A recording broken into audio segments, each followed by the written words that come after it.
Every year, thousands of people vanish without a trace. Some are eventually found, while others are never seen again. Many leave mysteries so haunting they defy all logic. Today, we're exploring one of these unsettling cases, the tragic and perplexing disappearance of two young women in the jungles of Panama. In April 2014, two friends from the Netherlands, Kris Kremers and Lisanne Froon, embarked on what was supposed to be the adventure of a lifetime. They traveled to the remote town of Boquete, Panama, eager to immerse themselves in the country's natural beauty, learn Spanish, and volunteer with local children.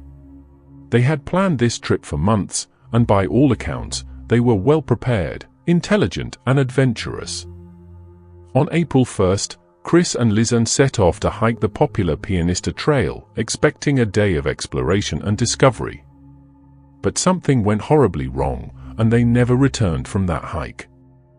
When the women didn't come back, search and rescue teams were quickly deployed. Panamanian authorities, along with Dutch investigators, scoured the dense jungle for any sign of them. Days turned into weeks, yet there was no trace of Kris or Lisanne.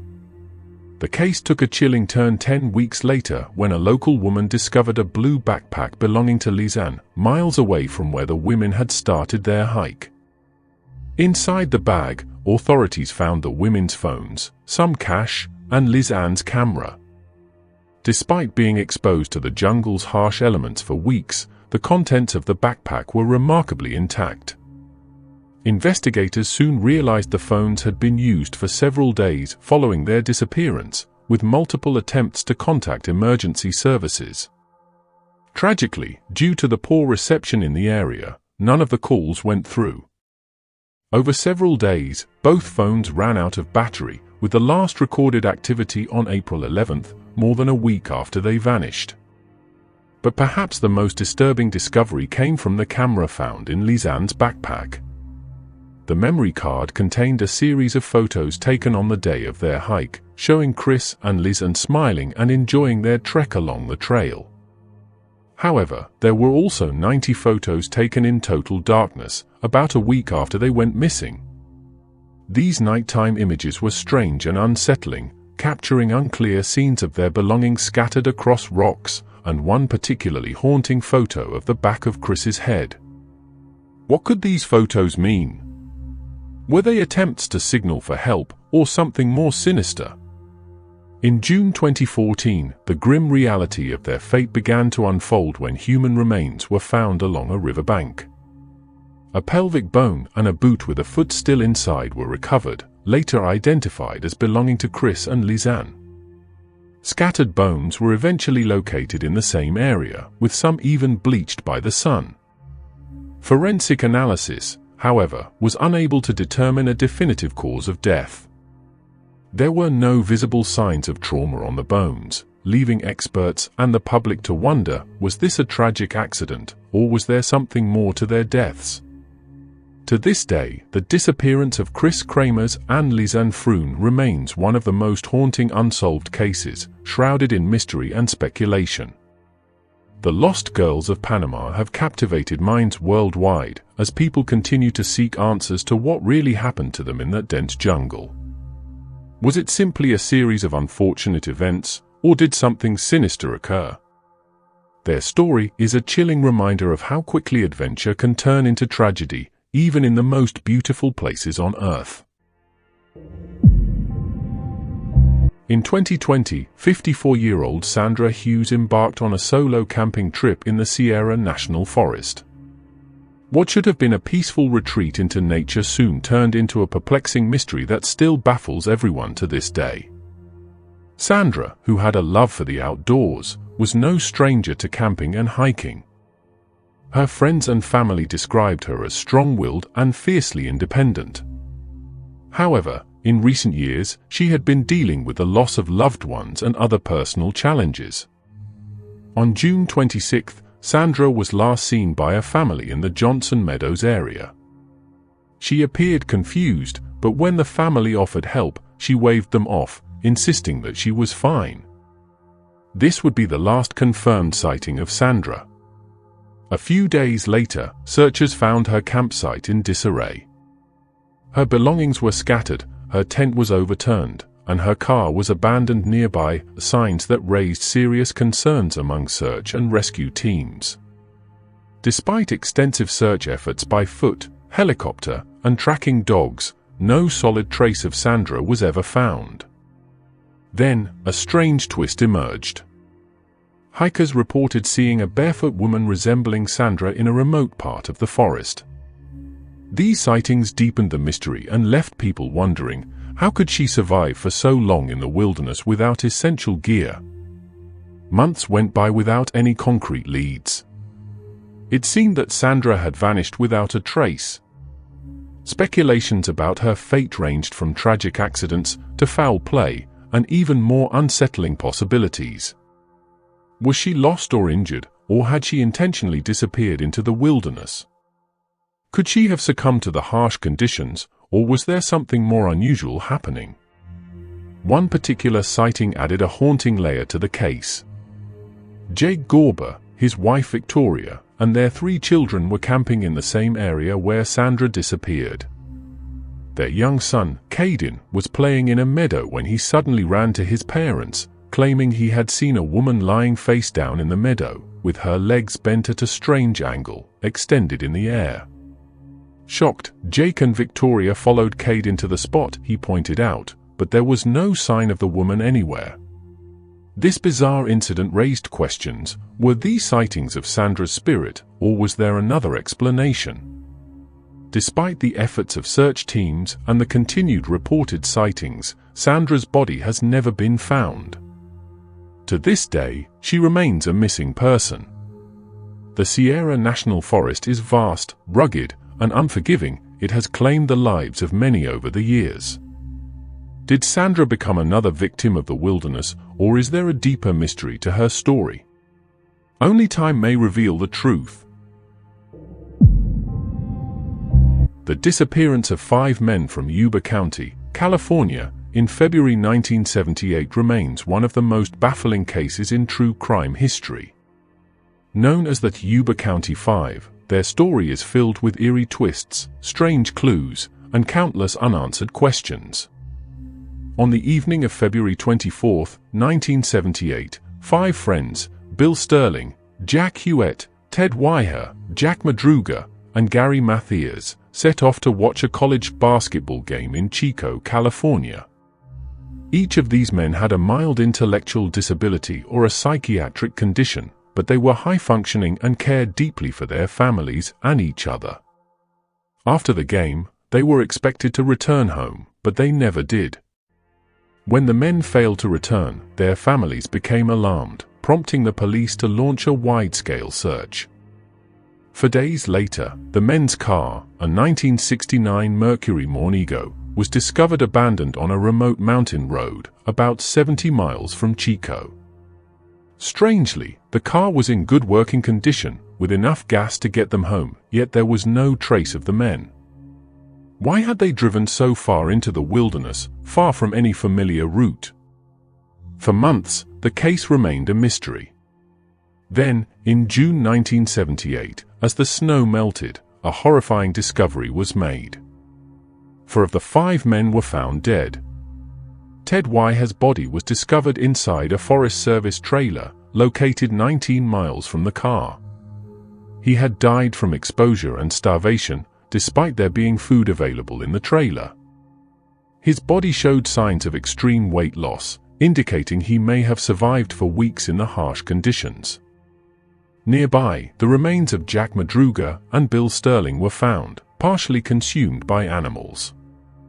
The body of the 4th man, Jack Hewitt, was discovered 2 days later. However, the 5th man, Gary Mathias, was never found. His disappearance remains a mystery. The circumstances of their deaths have left haunting questions. Why did they abandon the car? Why didn't Ted Dwyer eat the food available in the trailer?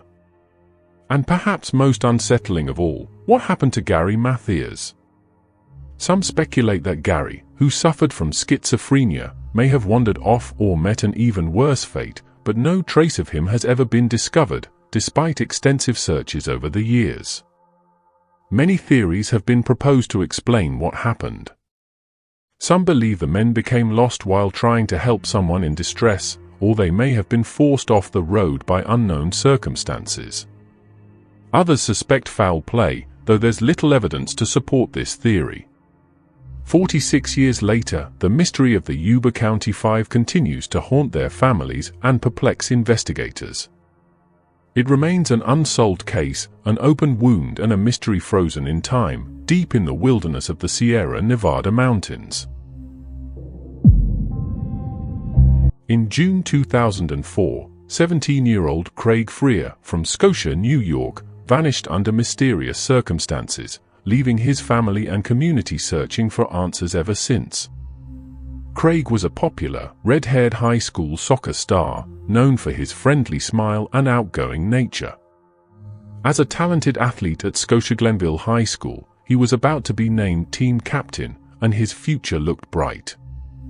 Colleges were showing interest in him for his soccer skills, and his family was proud of his accomplishments.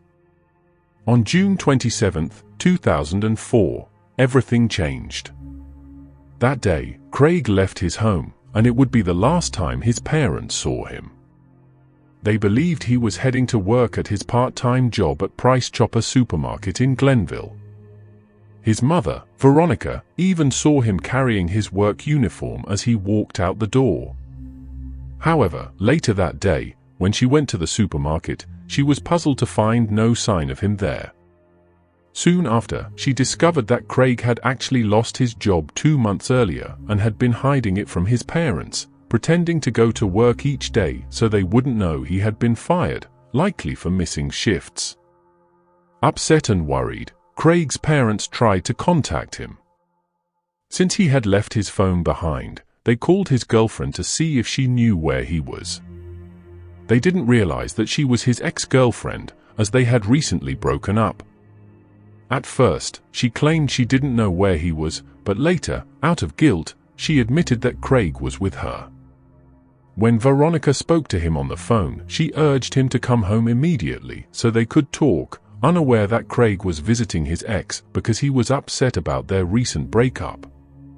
Craig left his ex-girlfriend's apartment in Scotia, but, according to her, he did something strange. She watched as he walked toward his car, but then he stopped, stood still, and suddenly darted off in the opposite direction as if something had startled him. If he had truly been frightened, it would have made more sense for him to drive away rather than run. Craig told his mother he would be home in about 10 minutes, the time it would take to drive from his ex-girlfriend's place to his house. Around that time, Craig's father arrived at the apartment complex and saw that Craig's car was still parked outside. But Craig was nowhere to be found. By 5 p.m. that evening, Veronica reported her son missing. At first, police suspected that Craig had run away due to a disagreement with his parents. But as time passed, and they discovered he didn't have his phone or wallet with him, they realized something more serious could have happened and began investigating. A significant lead came when several teenagers reported seeing Craig, or someone matching his description, walking along the railroad tracks behind his ex-girlfriend's apartment complex. They claimed that he entered the nearby woods, and when they tried to call out to him, he signaled for them to be quiet, putting his finger to his lips before disappearing into the trees. Investigators searched the woods and surrounding areas extensively, even using police dogs and checking the nearby Mohawk River. But despite their efforts, they found no trace of Craig. It was as if he had vanished into thin air. As years passed, the search for Craig scaled back, though his family never gave up hope. Then, in 2021, a new lead emerged. A former co-worker of Craig's from Price Chopper came forward, stating that sometime between June 27 and July 2, 2004, he saw Craig sitting in the passenger seat of a car traveling north on Route 50 in Glenville. The witness recalled that the car stopped at a red light on Sheffield Road before turning left and disappearing up an intersecting road. Craig's family still clings to the hope that one day they'll learn the truth about what happened to their son. For a well-liked 17-year-old with such a promising future, his sudden disappearance remains a heartbreaking mystery. No one can understand how or why he simply vanished into the woods, leaving so many unanswered questions in his wake. On April 30, 1991, in the quiet town of Fermoy, Ireland, an elderly couple, Conor and Sheila Dwyer, vanished under mysterious circumstances. They were last seen leaving St. Patrick's Roman Catholic Church, located just a short walk from their home. Their disappearance left the entire town baffled. How could they go missing on such a routine and short trip? Conor and Sheila were well regarded in their community. Sheila was a homemaker, while Conor worked as a handyman. They had 2 adult children who lived in England, whom they visited occasionally. The Dwyers were polite and friendly with their neighbors, though they also valued their privacy. At times, they would disappear for days or even weeks, only to later explain they had been on vacation. Because of this, when their neighbors didn't see them for an extended period this time, they assumed the couple was on another holiday. Unfortunately, this assumption delayed any immediate concerns. It wasn't until Sheila's sister raised an alarm that their absence was taken seriously. She had been trying to call Sheila for several days, but there was no answer. At first, she thought Sheila's phone might be broken, but as the days passed, she became increasingly concerned. The sisters had a close relationship, and Sheila would normally answer her calls immediately. When multiple attempts to reach Sheila failed, her sister decided to visit their home. When she arrived at the Dwyer's house, she knocked on the door repeatedly, but no one answered. She noticed that the windows were shut, the blinds were down, and there was no sign of life inside. Concerned that the couple might have suffered a medical emergency, she contacted the police. When officers arrived, they forced entry into the house. To their surprise, the home was in perfect order. There were no signs of a struggle, robbery, or foul play. All of the couple's belongings were left behind, including their luggage and passports, indicating they had not gone on vacation. The only thing missing was Conor's white Toyota car, which puzzled investigators. The initial assumption was that the couple had disappeared on their way home from church, but the missing car suggested otherwise. Sheila's sister provided another critical piece of information. She had spoken with Sheila on May 1st, the day after they were last seen at church. This confirmed that the couple had returned home safely after the service and that their disappearance must have occurred sometime between May 2nd and May 21st, when Sheila's sister visited. This revelation shifted the investigation's focus, as the timeline was now broader, and the search had to expand beyond the local area. With no CCTV footage to rely on, as it was not widely available at the time, investigators conducted interviews with potential witnesses and explored various theories. One theory suggested that the couple might have decided to start a new life, but this was quickly dismissed. The Dwyers had no financial troubles or known conflicts, and most of their belongings had been left behind. Another theory speculated that they might have fallen into the River Blackwater, which ran through the town. However, searches along the river and its banks revealed no tire tracks or evidence to support this idea. The strong current and murky water made searching the river challenging. The case stirred unease in the community.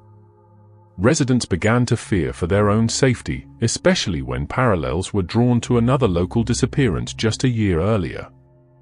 On March 30, 1990, William Bill Fennessy, a well-known resident who lived only 2 miles from the Dwyers, had also gone missing under mysterious circumstances. Some believed that these 2 cases were connected and that a sinister figure might be behind them. Despite extensive efforts, no new leads emerged. The investigation into the Dwyers' disappearance gradually lost momentum and was eventually closed. The mystery seemed destined to remain unsolved. However, in 2013, a breakthrough reignited hope. During a routine dive in the River Blackwater, a team discovered a rusted car submerged deep in the water. Inside, they found a badly decomposed body. DNA testing revealed it was William Fennessy, solving his decades-long disappearance and bringing closure to his family. This discovery gave investigators hope that the Dwyer's case might also be resolved. Modern equipment was used to search the river thoroughly, but after days of combing through the waters, no trace of Conor, Sheila, or their car was found. Their disappearance remains one of the most perplexing mysteries in Ireland's history, leaving behind few clues and endless speculation. Though the Dwyer's fate is still unknown, the discovery of William Fennessy brought some resolution to a similarly tragic case. Their story serves as a haunting reminder of how, even in the most peaceful places, unanswered questions can linger for decades. Derek Lueking, a 24-year-old orderly at a Pennsylvania behavioral health center in Tennessee, disappeared under mysterious circumstances in March 2015. When Derek failed to show up for work on March 15, alarms were raised. Attempts to reach him via his cell phone were unsuccessful. It was Derek's roommate, Ryan, who ultimately confirmed he was missing. Concerned, Ryan contacted Derek's family, who were shocked and immediately rushed from their home in Virginia to Tennessee to assist in the search. While examining Derek's computer, his family discovered searches related to the Great Smoky Mountains National Park and a reservation for a hotel. Acting on this lead, they began searching the area and, by chance, located Derek's white Ford Escape parked at Newfound Gap, a popular site on the Tennessee-North Carolina border. Inside the vehicle, they found an assortment of newly purchased survival gear worth approximately $1,000, pages from a military survival manual, a wallet, and some cash. These findings indicated Derek had been preparing for an adventure into the wilderness. Known to be a fan of Bear Grylls, some speculated that Derek might have attempted to emulate his hero by testing his survival skills without using the gear. However, the discovery of a chilling note in the car, which read, "Don't try to follow me," added a deeply unsettling layer to the mystery. Adding to the intrigue, on March 17, surveillance footage captured Derek leaving the Microtel Inn and Suites in Cherokee, near the Great Smoky Mountains National Park. In his hotel room, searchers found a Bible on the bed and an empty liquor bottle on the floor. This CCTV footage would be the last confirmed sighting of him. A massive search effort ensued, with rangers combing the park and interviewing hikers who had been in the area at the time. Strangely, no one reported seeing Derek, despite the park being a popular destination. Derek's father, Tim, revealed that he had noticed some changes in his son's behavior prior to his disappearance. Derek had begun drinking and smoking. However, friends and family were adamant that he showed no signs of depression or suicidal tendencies. He was, however, dissatisfied with his job. Since March 2015, no trace of Derek has been found, and he remains listed as missing. Despite ongoing searches by the Great Smoky Mountains National Park Service and the efforts of Derek's family to raise awareness, his disappearance remains unexplained. The question lingers, did Derek choose to walk away from his life? Was he injured while attempting a wilderness adventure? Or is there another, darker explanation for his vanishing? For now, the fate of Derek Lueking remains one of the enduring mysteries of the Great Smoky Mountains. Dr. James Jim McGrogan, a 39-year-old experienced hiker and avid outdoorsman, went missing under baffling circumstances in March 2014 during a hiking trip near Vail, Colorado. Vail, located at the base of Vail Mountain and nestled within the vast White River National Forest, is a hub for outdoor enthusiasts and home to renowned ski resorts. On the morning of March 14th, Jim and 3 companions set off on a 9-mile hike to the Eisman Hut, a backcountry shelter popular among adventurers. At the time, the area was blanketed with deep snow, with several feet accumulating in certain parts. Despite the challenging conditions, Jim and his group were seasoned hikers, and they were well prepared for the elements. Around 10 a.m., Roughly halfway into their journey, the group paused to rest. Jim, eager to press on, decided to hike ahead and agreed to meet the others further along the trail. However, when the group reached their destination, Jim was nowhere to be found. By 5:30 p.m., after waiting and searching to no avail, Jim's companions reported him missing to local authorities. A massive rescue operation was launched, involving search teams, tracking dogs, and aerial reconnaissance. Despite these efforts, no trace of Jim was found during the initial 5-day search. One puzzling clue came from Jim's cell phone, which pinged once on the day he disappeared, before going silent. After that, there was no further activity. Then, 20 days later, on April 3rd, a group of backcountry skiers stumbled upon a body about 4.5 miles from Booth Falls, in an area far off the intended hiking route. It was identified as Jim McGrogan. Strangely, Jim was still wearing his helmet, but his coat, gloves, and boots were missing. His snowboard was found nearby, but his boots have never been located. Jim's cell phone was also recovered, and investigators confirmed that he had been in an area with sufficient signal to make a call for help. An autopsy revealed that Jim had died from multiple injuries, including head trauma and a broken femur. The coroner ruled his death an accident, but the circumstances surrounding his disappearance and discovery raised more questions than answers.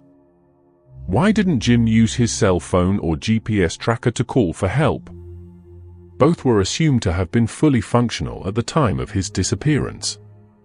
Why did he wander so far off course, and why were his boots missing?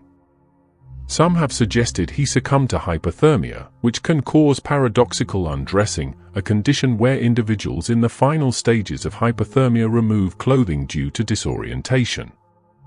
However, this theory doesn't explain why he didn't attempt to use his phone or GPS to seek assistance.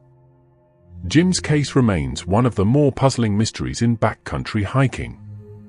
Was his death simply a tragic accident, or was there another, more sinister force at play? To this day, the questions surrounding Dr. James McGrogan's final moments remain unanswered, leaving friends, family, and the hiking community searching for closure.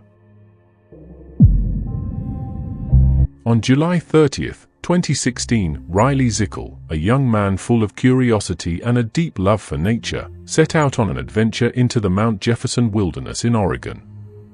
Riley, a college student attending Lewis and Clark College, was known for his adventurous spirit and his passion for exploring the great outdoors.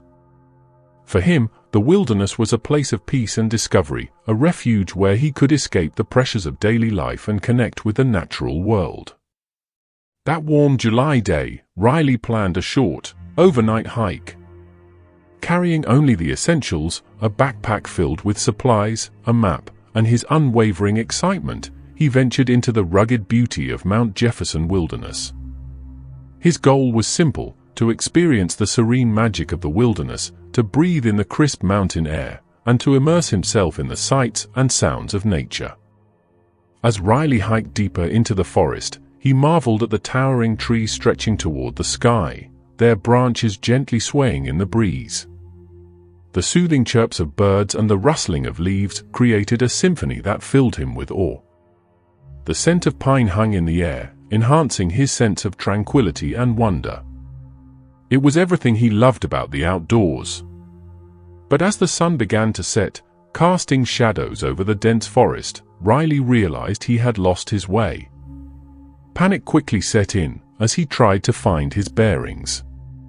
His footsteps echoed in the quiet woods as he desperately searched for a familiar landmark, but the wilderness seemed to close in around him. What started as an adventure turned into a harrowing fight for survival. When Riley failed to return home, his family grew increasingly worried. Overcome with fear and uncertainty, they reported his disappearance to authorities. A massive search and rescue operation was launched to find him. Search teams scoured the dense forest and rugged terrain, combing through every inch of the wilderness in search of any sign of Riley. Helicopters circled overhead, their searchlights piercing through the canopy, while volunteers braved the challenging conditions, determined to bring him home. Days turned into weeks, but there was no sign of Riley. His family clung to hope, refusing to give up, even as the odds grew slimmer. Their determination to find their beloved son never wavered. Months turned into years, and Riley's whereabouts remained a heartbreaking mystery.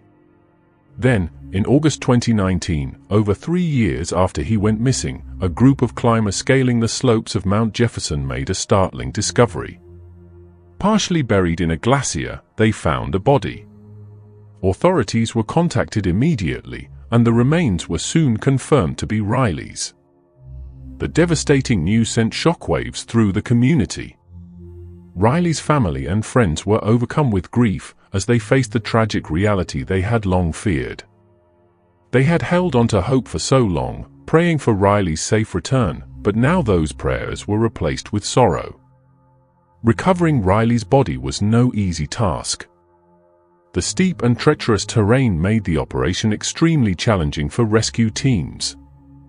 Eventually, Riley was brought out of the wilderness, and his family was finally able to lay him to rest. The exact cause of Riley's death remains unknown, but authorities believe he likely succumbed to the harsh and unforgiving conditions of the wilderness.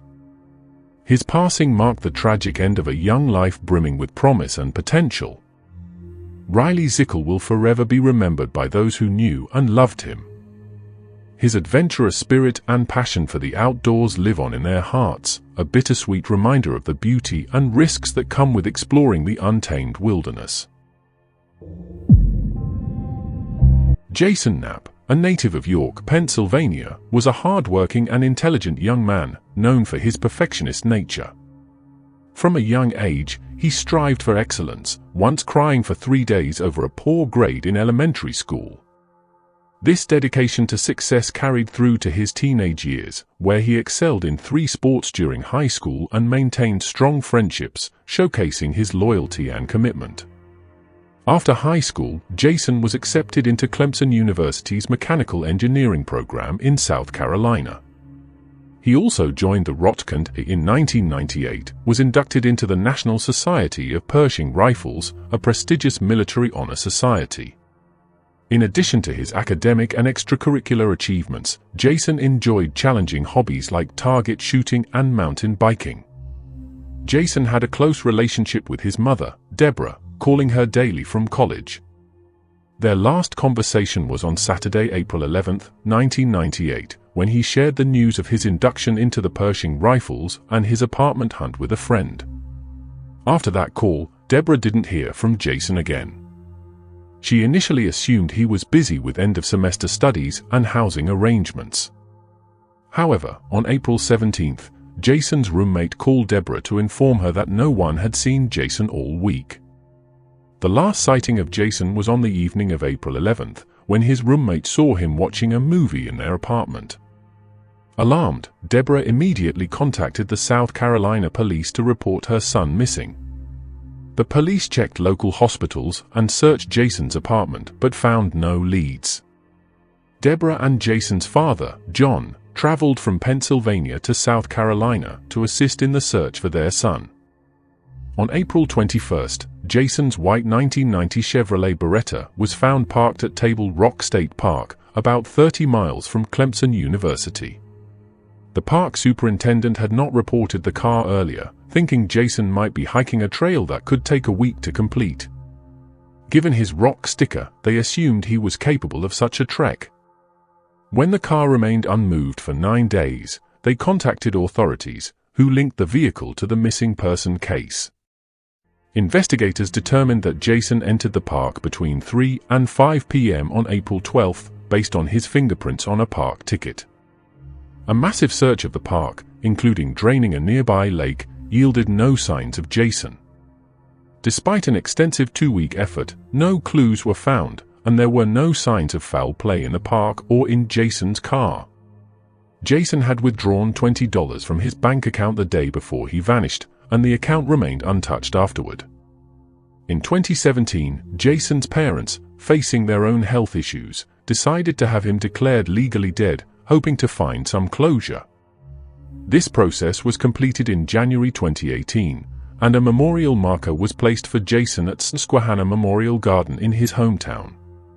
Sadly, Jason's father passed away in 2019 without knowing what happened to his son. Even after 25 years, efforts to find Jashon continue. In 2022, the National Center for Missing and Exploited Children released an updated image of what Jashon might look like today. Deborah honors her son's memory with a bench in his name at the Clemson Botanical Gardens, visiting annually to write him a letter, still holding out hope for answers. Curtis Pishon had an impressive start to his adult life. After high school, he worked as a police dispatcher and then joined the Army, serving with the military police in Korea. He earned a bachelor's degree and joined the Concord, New Hampshire Police Department in 1983. In 1994, Curtis's career was cut short when he was diagnosed with multiple sclerosis, which made it impossible for him to use his service weapon. This diagnosis was devastating, leading Curtis to become depressed and start drinking heavily. Curtis then began working as a security guard, using his skills from his police career. After losing one job for showing up drunk, he was hired in 1998 to work the night shift at Venture Corporation, a factory in Seabrook, New Hampshire. He held this job successfully until the summer of 2000. On July 4, 2000, Curtis arrived at work at 9:30 p.m. and began his shift normally. He checked in with his supervisor at midnight, and everything seemed fine. However, at 1:42 a.m. on July 5, Curtis called the fire department to report that his car was on fire. The fire was put out, but the car was destroyed, along with all his valuables inside. Despite this, Curtis seemed to handle the situation well. Around 3:25 a.m., Curtis spoke with his security supervisor and appeared fine. But by 3:45 a.m., when another employee arrived, Curtis was missing and has not been seen since. Some people thought Curtis might have committed suicide due to his health problems, the loss of his car, and his career changes. However, his family disagreed. New information has also suggested that this might not be the case. Since 2005, police have had a person of interest in Curtis's disappearance. They think the car fire might have been a distraction. While there was no clear evidence of arson, it also didn't seem accidental. On the night Curtis disappeared, a vending machine and a change machine in the factory were broken into using a company forklift. It's possible that Curtis saw this crime happening and was killed to keep him silent. Curtis had previously told his family that he felt unsafe at work because of illegal activities in the factory's parking lot. Despite these clues, the police haven't found enough evidence to charge anyone. Curtis Pishon's case is still open. In 1991, the disappearance of Angela Hammond shocked the tight-knit community of Clinton, Missouri. Angela, a beloved recent graduate of Montrose High School, was known for her outgoing personality. Engaged and 4 months pregnant, she was excited about her future with her fiancé, Rob Schaefer. On the night of April 4, 1991, Angela was last seen at 11:45 p.m., talking to Rob from a payphone in the heart of Clinton. Their conversation took a sinister turn when Angela mentioned a suspicious man in a green 1970s Ford pickup truck circling the lot. She described the truck in detail, noting a distinctive fish decal on the rear window and a filthy, bearded man driving it. Their conversation was abruptly cut short by Angela's scream. Rob immediately drove to the phone booth but was too late. He saw the truck speeding away and even heard Angela scream his name from the vehicle. Rob chased the truck, but his car broke down, leaving him helpless as the truck vanished. Rob provided the police with a detailed description of the truck and its driver. Despite this, the man remains unidentified. The community was left reeling, and Rob was initially a suspect but was cleared after a polygraph test. Authorities believe Angela's case may be linked to the abductions of 2 other Missouri women, Trudy Darby, who was kidnapped and murdered in January 1991, and Cheryl and Kenny, who vanished in February 1991. Both cases shared unsettling similarities with Angela's disappearance, though no definitive link has been established. Over the years, there have been numerous unconfirmed sightings of Angela, but none have provided concrete evidence. Angela was a promising young woman working at a bank and attending Central Missouri State University.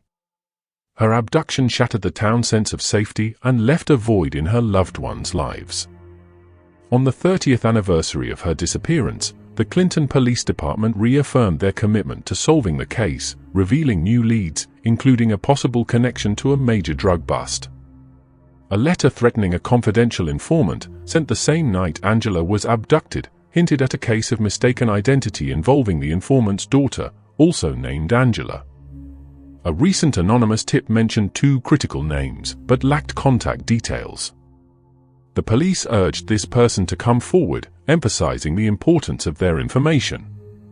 Despite decades passing, the quest for answers continues. The Clinton Police Department encourages anyone with information to contact them at 660-885-5561, hoping to bring closure to Angela's family and friends.